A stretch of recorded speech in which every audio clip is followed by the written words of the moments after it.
नमस्कार साथियों। अगले क्वेश्चन पर चर्चा करेंगे नागरिक शास्त्र कक्षा 12 के जो जो आपको यहाँ पे 15वां क्वेश्चन दिखाई दे रहा होगा। बॉम्बे प्लान का क्या उद्देश्य था। तो समझेंगे कि बॉम्बे प्लान क्या था, कब आया था, इसका उद्देश्य क्या था, इसके बारे में डिटेल से चर्चा करेंगे। लेकिन इससे पहले ये समझ लें कि नियोजन यानी नियोजित अर्थव्यवस्था क्या होती है। देखिए, जब भारत आज़ाद हुआ था 1947 में, तो उस समय देश की स्थिति बहुत ज़्यादा ख़राब थी। अब देश में किस प्रकार का मॉडल चुना जाए, देश का विकास किस प्रकार से किया जाए, ये एक बहुत बड़ा प्रश्न चिन्ह था। कुछ लोग कह रहे थे कि हमें जो अमेरिकी वाली व्यवस्था है, यूरोपियन व्यवस्था है, यानी कि पूंजीवादी व्यवस्था की ओर चलना चाहिए। कुछ लोग कह रहे थे हमें समाजवादी व्यवस्था की ओर चलना चाहिए। तो चूंकि पंडित जवाहरलाल नेहरू जी नियोजित अर्थव्यवस्था यानी कि जो रूस की जैसे इकोनॉमी चल रही थी, तो वहाँ पे प्लान्ड इकोनॉमी चल रही थी। जो भी इकोनॉमी थी वो प्लानिंग करके चलते थे, पंचवर्षीय योजनाएं बनाते थे। तो भारत ने भी वही मॉडल अपनाया कि पंचवर्षीय योजनाएं बना करके देश में विकास करते थे। पंचवर्षीय योजनाओं में एक 5 साल का लंबा चौड़ा खाका होता है, जिसमें एक निश्चित उद्देश्य को निश्चित समय के भीतर में प्राप्त करना होता है। तो नियोजन यानी प्लानिंग मतलब क्या होता है, इसको थोड़ा समझ लें। पहला पॉइंट लिखा हुआ, आर्थिक क्षेत्र में राज्य द्वारा बड़े कदम उठाए जाते हैं। जो भी नियोजित अर्थव्यवस्था होती है उसमें जो भी इकोनॉमिक डेवलपमेंट होता है, तो स्टेट के द्वारा बहुत बड़ा कदम उठाया जाता है। बहुत ज़्यादा मात्रा में स्टेट जो है इन्वेस्टमेंट करती हैं। उसमें निजी हाथों का बहुत ज़्यादा रोल नहीं होता है, ज़्यादा रोल जो होता है वो स्टेट का ही होता है। दूसरा पॉइंट है संसाधनों। संसाधनों में दोनों प्रकार के संसाधन आ जाते हैं, मानवीय और प्राकृतिक संसाधन। उनका किस प्रकार से हम अधिकतम उपयोग कर सकते हैं और कितना ज़्यादा हम उनका व्यवहार्य रूप से उपयोग कर सकते हैं, ये बहुत बड़ा प्रश्न चिन्ह होता है जब हम नियोजन करते हैं, प्लानिंग करते हैं।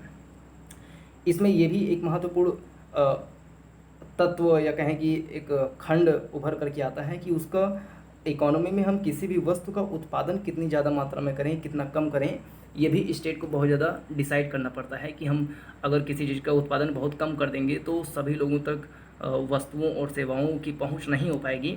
तो उसका उत्पादन कितनी ज़्यादा किया जाए, ये भी एक बड़ा प्रश्न उठता है नियोजन वाले इकोनॉमी में। और ये भी एक प्रश्न उठता है जो कि पहले मैंने बताया कि किस प्रकार का मॉडल चुना जाए। तो नियोजित अर्थव्यवस्था में ये भी प्रश्न बार बार उठता है कि समाजवादी मॉडल से विकास किया जाए कि पूंजीवादी मॉडल से कि मिश्रित अर्थव्यवस्था से विकास किया जाए।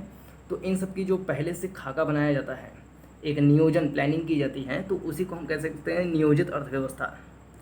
इस नियोजित अर्थव्यवस्था में हम देखते हैं कि संसाधन, जितने भी देश में हमारे संसाधन हैं, जितने भी मिनरल्स हैं, जितने भी लोग हैं जो भारत में रह रहे हैं, जो युवा शक्ति है, उन सभी संसाधनों का अनुमान लगाया जाता है कि हमारे पास कितने ज़्यादा संसाधन हैं और कितने ज़्यादा उपभोग करने वाले व्यक्ति हैं, तो उनके बीच में कैसे सामंजस्य बिठाया जाए।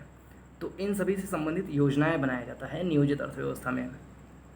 और इसमें प्राथमिकताओं का भी निर्धारण किया जाता है कि हम किस चीज़ में ज़्यादा जोर देंगे। जैसे पहली पंचवर्षीय योजना जब आई थी तो उसमें कृषि पर ज़्यादा जोर दिया गया था। दूसरी पंचवर्षीय योजना में उद्योग को ज़्यादा जोर दिया गया था। तो इसी प्रकार से हम पंचवर्षीय योजना जब बनाते हैं तो उसमें इस बात पर फोकस करते हैं कि किस चीज़ पर हम ज़्यादा फोकस करेंगे। इसके लिए बहुत सारे कमेटीज़ भी बनाई गई थी जिन्होंने अपने अपने रिकमेंडेशन दिए थे कि इस प्रकार से राज्य को काम करना चाहिए। उसमें से बॉम्बे प्लान नाम की जो कमेटी थी वो बहुत ही महत्वपूर्ण थी। तो बॉम्बे प्लान के बारे में क्वेश्चन पूछा भी गया, तो उसके बारे में जानकारी ले लेते हैं। 1944 में इसका गठन किया गया था बॉम्बे प्लान का। बॉम्बे जब पहले 1947 के पहले जो पूरा बम्बई था, आज का महाराष्ट्र और गुजरात, वो मिल करके बॉम्बे राज्य बनाता था। तो बॉम्बे में यानी कि मुंबई में उस समय बिरला, जीडी बिरला और उनको लेकर के 8 और उद्योगपति, जो उस समय के बड़े उद्योगपति थे, 8 लोग मिल करके 1944 में एक बैठक की है। उन्होंने कुछ विचार किए कि देश का विकास किस प्रकार से किया जाए, नियोजन किस प्रकार से किया जाए। तो उन्होंने जो उद्योग हैं उनको 2 श्रेणियों में बांटा था, 2 भागों में बांटा था कि जो भी उद्योग हों उनको 2 श्रेणियों में देख करके विभाजित किया जाए। और कुछ ऐसे क्षेत्र जिसमें राज्य उत्पादन करे और कुछ ऐसा क्षेत्र हो जिसमें निजी लोग काम करें। तो उसमें उन्होंने अपना विचार किया था। एक श्रेणी थी आधारभूत उद्योग। आधारभूत उद्योग मतलब वो उद्योग होते हैं जो किसी भी इंडस्ट्री का बेस होता है। जैसे इस्पात उद्योग हो गया, मशीन उद्योग हो गया।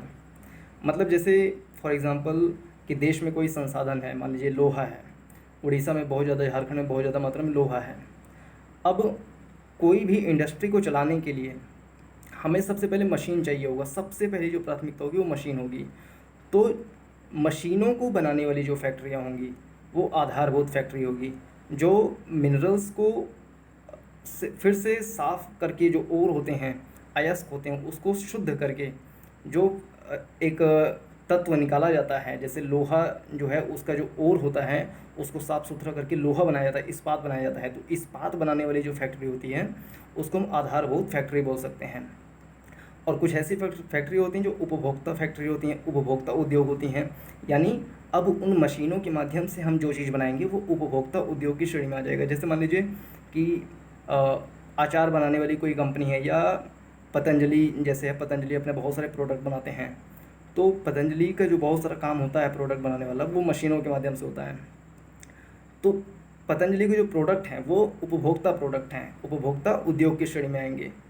और पतंजलि के जो प्रोडक्ट्स बन रहे हैं जिन मशीनों के माध्यम से, तो वो मशीन जहाँ से बनी थी वो आधारभूत उद्योग के अंतर्गत आएंगे।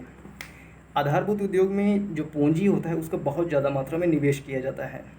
और बॉम्बे प्लान में जीडी बिरला और अन्य उनके साथ जो 8 लोग और थे, उन्होंने मिलकर के ये चीज़ विचार किया कि जो आधारभूत उद्योग हैं उसमें राज्य को अधिक से अधिक मात्रा में इन्वेस्टमेंट करना चाहिए। और उन्होंने ये भी नियोजित अर्थव्यवस्था जो प्लान्ड इकोनॉमी होती है उसका उन्होंने समर्थन किया था कि क्योंकि भारत अभी नया नया आज़ाद हुआ है, तो उसको अपनी गरीबी, देश की संप्रभुता, देश की अखंडता, देश की एकता, इन सबको भी देखना है। तो इसके लिए अगर ज़्यादा से ज़्यादा चीज़ राज्य के हाथ में होगा तो फिर वो सही प्रकार से पूरा नियोजन कर पाएंगे। तो बॉम्बे प्लान में जो रिकमेंडेशन निकल के आया था, तो उसमें नियोजित अर्थव्यवस्था के माध्यम से विकास हो, उन्होंने ऐसा रिकमेंड किया था। इसके अलावा उन्होंने ये भी कहा था कि जो बीमा कंपनी हैं और जो बड़े उद्योग हैं, बड़े उद्योग मतलब ये आधारभूत उद्योग हैं, जैसे जो रासायनिक उद्योग हैं, या इस्पात उद्योग हैं, या मशीन के उद्योग हैं, वो सारे जो बड़े उद्योग हैं वो राज्य के माध्यम से उनका संचालन किया जाए, ऐसा उन्होंने रिकमेंड किया था।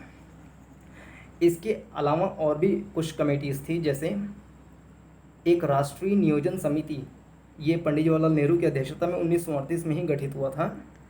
इसमें जो आर्थिक विकास किस प्रकार से हो, यानी नियोजन किस प्रकार से हो, प्लानिंग किस प्रकार से हो, भारत का डेवलपमेंट किस प्रकार से हो, उसमें उन्होंने सबसे ज़्यादा मात्रा में जोर दिया था कि भारत में अधिक से अधिक मात्रा में औद्योगिकरण पर अगर ध्यान दिया जाएगा तो भारत का विकास जो है अच्छी तरीके से हो सकता है। उसमें राष्ट्रीय नियोजन समिति यानी नेशनल प्लानिंग कमेटी में कुछ चीज़ें ऐसी थी जो उनका रिकमेंडेशन था कि बहुत सारी चीज़ें ऐसी हों जो राज्य के हाथों में यानी स्टेट के हाथों में सीधी सीधी हों, जैसे कोई मूल उद्योग है, खनिज संसाधन है, रेल मार्ग हो गया, जल मार्ग हो गया, पोर्ट्स वगैरह, ये सारे राज्य के हाथ में सीधे सीधे उनका नियंत्रण हो, ताकि उनकी जो नियोजन है, जो प्लानिंग है, उसका उत्पादन कितनी ज़्यादा मात्रा में किया जाए, उसका वितरण कैसे गरीबों तक पहुंचाया जाए, तो इसका पूरा खाका अच्छे तरीके से बना करके सभी लोगों तक समावेशी विकास कर पाएँ। तो ये था नियोजन, और नियोजन के जो कुछ कमेटीज़ बनाई गई थी, जैसे बॉम्बे प्लान 1944 में, और राष्ट्रीय नियोजन समिति 1938 में। इसके अलावा एक जनता योजना भी आया था।